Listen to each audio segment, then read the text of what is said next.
Let me ask you again. How are you going to measure your life? How will you evaluate your kingdom effectiveness? By what you feel or by what Jesus tells you? Paul could have been discouraged from the lack of results, that his sermons didn't work, that he blew these opportunities. But again, the results were not his responsibility. His responsibility was to bring the word of God faithfully and obediently to Jerusalem, and he did that. So he can rest in Jesus' words, "You testified to me to the facts in Jerusalem." You did that faithfully. You did that obediently. When he says, "You have testified to the facts about me," he's commending Paul on a job well done. Dear Christian, please let God's view of your life be your metric. Paul could have been feeling all sorts of things, but what mattered was Jesus' assessment of his life.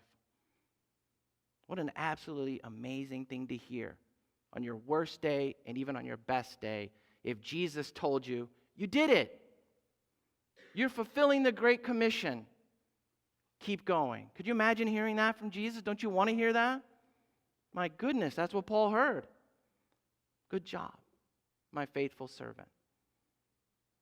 That's what matters, is what the Lord thinks of me, what his estimate is of me. You know why? Because I could have everybody in this world fooled, but I'm not going to fool God. Or everyone in this world could be wrong about me. They could misunderstand me, but God gets me.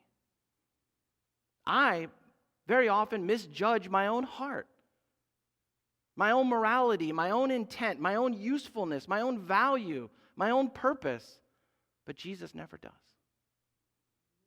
So instead of trusting myself or other people's ideas about me or their evaluations of me, I'm going to trust what he says about me.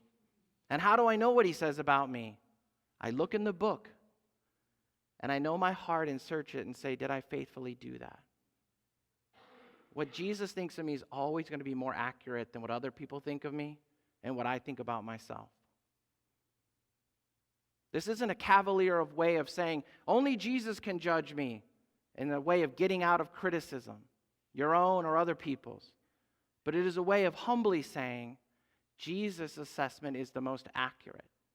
And I'm not going to get down in the dumps on what I feel about the results, but what I trust that I faithfully do what he said.